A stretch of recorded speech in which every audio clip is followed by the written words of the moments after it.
we call in our legal parlance a boilerplate type of agreement.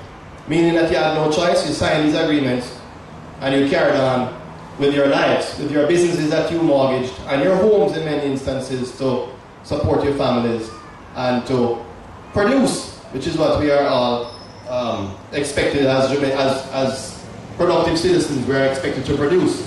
Without production we shall die, as the famous saying by Norman Manley, one of our greatest leaders. The format today though is that we will have some of the FINSAC entrepreneurs speak on their experiences. We'll also speak particularly about the Commission and Enquiry that was started back in 2009, and we believe that if we are to get any closure to what took place over the 1990s, which has brought many of us here today. 20 years ago, we were 20 years younger, and we still have not had closure on FINSAC. We want the closure, we need the closure, we demand the closure as Jamaican citizens. And we do not believe that the government, regardless of whichever administration it is, has a right to tell us, the Jamaican people, that we don't have a right to what we demand, which is a report so we can get on with our lives. We refuse to accept it. And I don't believe that my forefathers and your forefathers fought for this country, for us to just sit down and take this type of abuse from the people who are supposed to be our servants. When the FINSAC Commission of Enquiry started in 2009, we had approximately 100 people who were slated to give testimony. There were about 40 people who eventually did, which included some entrepreneurs and people who were, we call them financial entrepreneurs, if I may put that word. And then there were people who were customers, some of us here today. And the commission got a little sidetracked because of wranglings, legal wranglings. It was said that one of the commissioners should have been removed, and it went to court, and Justice Enquiry was eventually replaced with another high court, a retired high court judge. And the commission restarted, but it stopped in November 2011. We're now February 2013. It has not resumed, and we need it to resume now.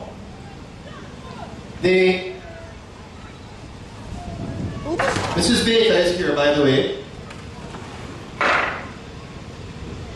We weren't using that anyway, so it doesn't matter.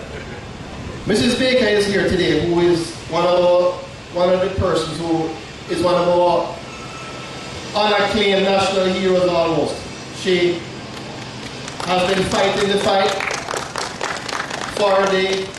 not for herself alone, but for the Jamaican citizens of this country. And we need more Yola Gray Bakers in this country. We see some other people who are fighting the fight here, and they have not given up, and God bless them. And they will not give up. And I, for one, will not give up in ensuring that we all get some justice from FINSAC. We have a situation where, as I said, I'm an attorney at law, and I had been personally involved with a lot of the FINSAC accounts. I read them, and I recognized a common thread. And that common thread was that those people who signed those agreements had no choice. They signed agreements, they could not negotiate interest rates, and when those interest rates were raised on the people who borrowed the money, they had no choice but to pay interest rates which doubled, tripled, quadrupled, quintupled, you name it. And they were unable to service those loans. And that led, in many instances, to their businesses crashing and they losing their homes and their whole lives destroyed. I give you a scenario until we get some other speakers here, but I think it's important for context so we see where we are today, where we came from. When FINSAC was created in 1997 to stop and manage the run on commercial banks, And the commercial banks in particular were Central National Bank, which everybody knows about, Eagle Commercial Bank, Island Victoria Bank, Trafalgar Development Bank. There was Workers Savings Bank. And those banks, I think there was another Intercontinental Bank, but the particular ones of interest were. These are unassailable facts which I am prepared to debate anywhere with anyone across the length and breadth of this country. These anti-inflationary policies was a high interest rate policy which was used to curb the runaway inflation at the time.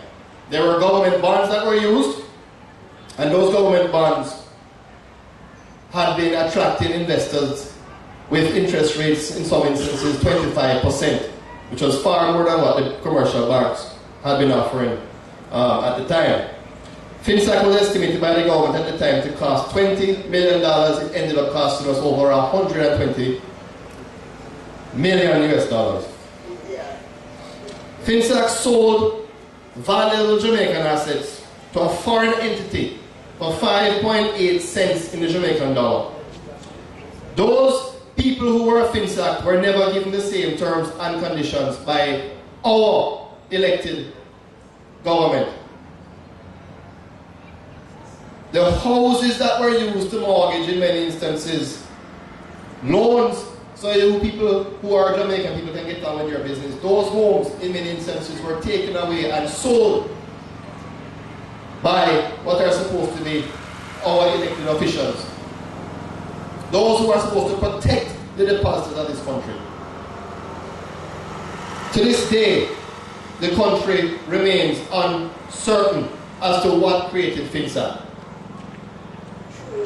FINSAC, I am putting forward, was caused by a high interest rate regime that was started in 1992 and put in motion to soak up the excess inflation which had been around for some time before and continued thereafter.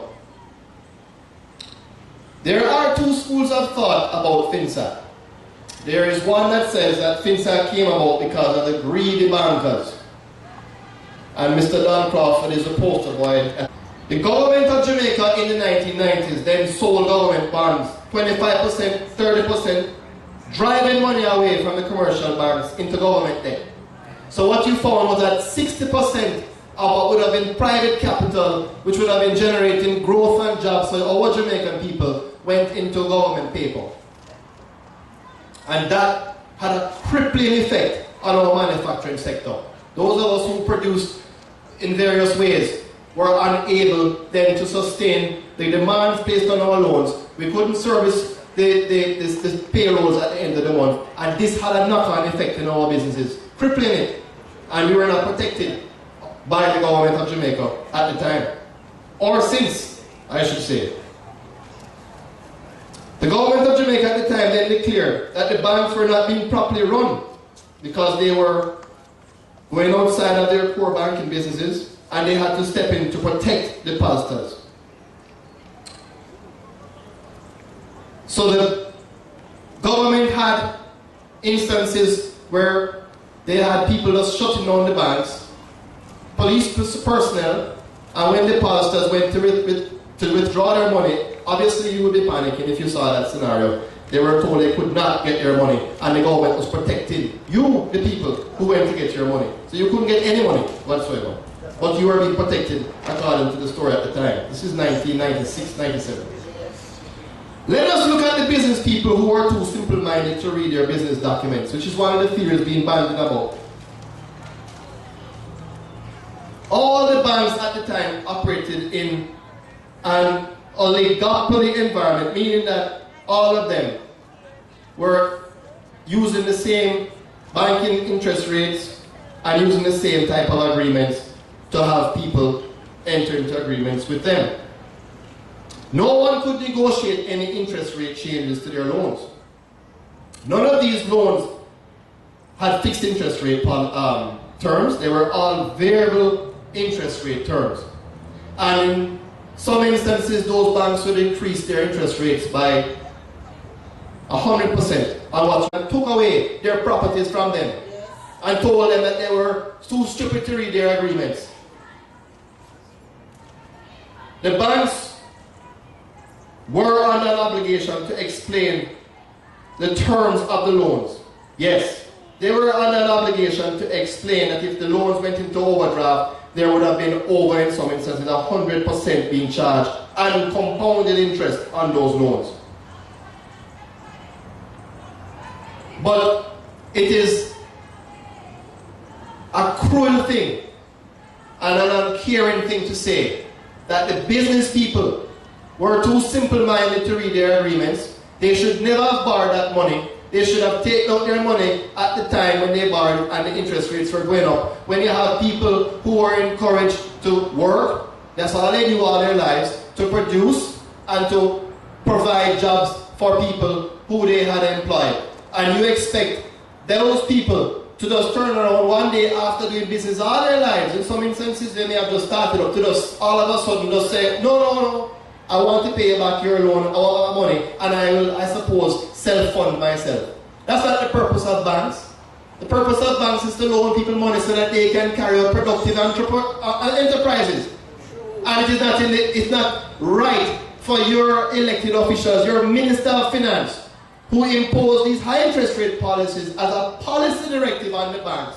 And when the banks couldn't service the liquidity ratio and they couldn't service the demands being placed by the Bank of Jamaica, to then turn around and say, it's not our fault, it's their fault. So don't look to us for saving your homes and your businesses and your lives. Because that's what this FINSAC effect had. It had an effect on people's lives on a daily basis. There are still people today who are affected, Mr. Minister of Finance, by FINSAC. And we want the Commission of Enquiry to be completed so that we can get back the people's houses who are still now being held by FINSAC and being sold to this day at less than what they should be sold at. And it should not be sold to people other than the people whose they had collateralized their loans. They should get back their properties. Yes. Mr. Minister, stop selling the houses under FINSAC and give back the people their houses. We need the Commission of Enquiry report now. We want it now to be completed. We want the resources provided to the Commission of Enquiries that have sat over the last 2 years. Let them finish their report, Mr. Minister. Mrs. Prime Minister, please finish the report. Give them the $14 million that they've asked for. It's only one brand new SUV that will relate to. Cut back one of the SUVs. Give the people what they have asked for, what they demand, what they should have. If you care about people, as you say you do, we will not be deterred by the fact that we don't have a bustling crowd. We will not be deterred by the fact that we don't have a whole heap of media here. We will not be deterred by the fact that we know that the passage of time dims people's memory, dims their enthusiasm for justice. We know that's the plan. That is why the whole FINSAC thing is now going on for over 20 years. And we still cannot get a resolution to it. 17 years is a long time for people to know why is it that they lost their businesses, why is it that they lost their homes under FINSAC.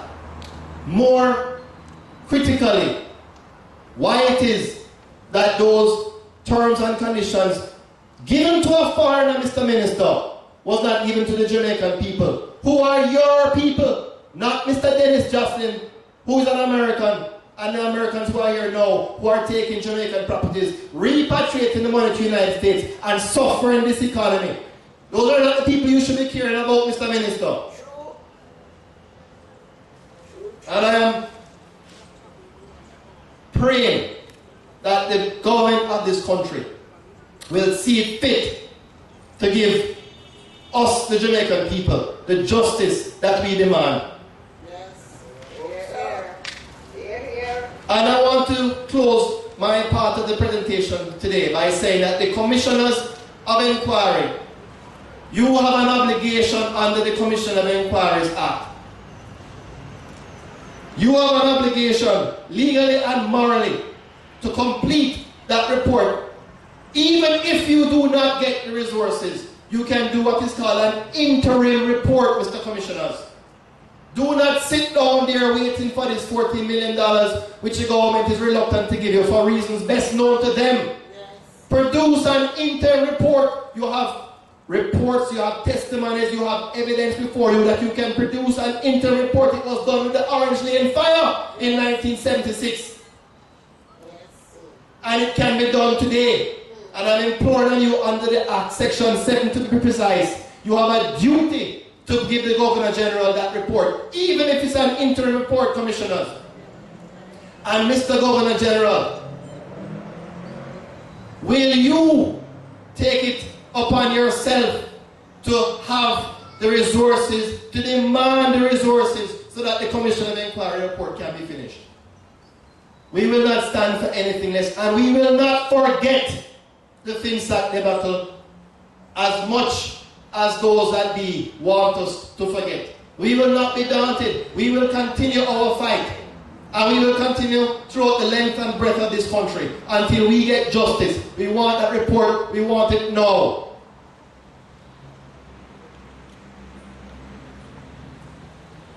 I think so that we can see the full impact of what this FINSAC scenario has caused. We're going to go into the next segment now, which is to ask people who were directly touched and affected by their FINSAC experience. We are expecting a few people to come, but what we will do is we'll ask anybody who is prepared to express their experience. We'll give you maximum of 5-10 minutes. We will see how it goes. Those of you who were caught up in the FINSAC maelstrom is the only word I can think of. The nightmare that has touched and concerned your lives to this very day, 17 years later. I will ask Mr. Thompson, Yola, would you like to speak to your experience, and maybe we can get Mr. Willis, who is slated to speak a bit later on. Or if it is that you want to have, you want somebody else to speak in the meantime. Okay. We are now we were to have a few entrepreneurs speak, and I am saying 5-10 minutes is what we're allocating to each person. So if we will take Ms. Harrison, you can come and give us your experience for the record, Ms. Harrison.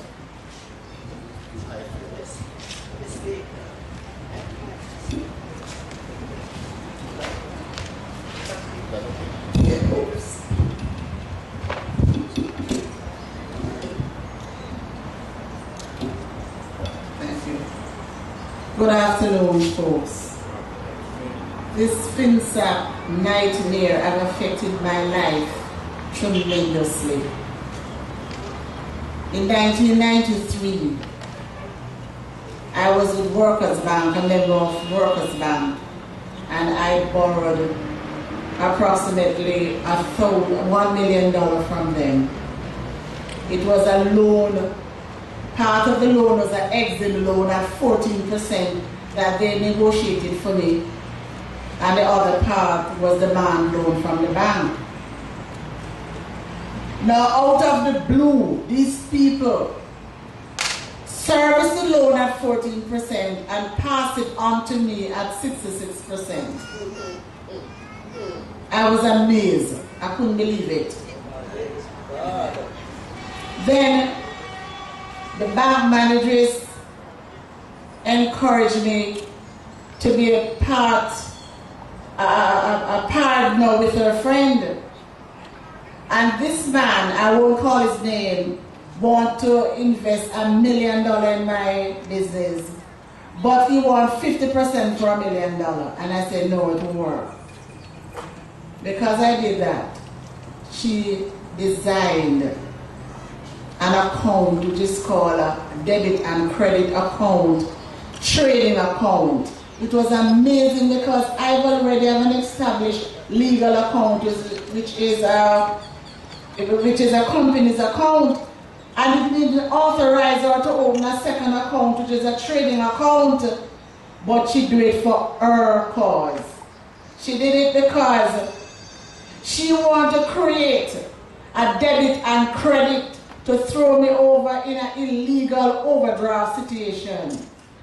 And when it happens, I said, no, I have to walk away from this.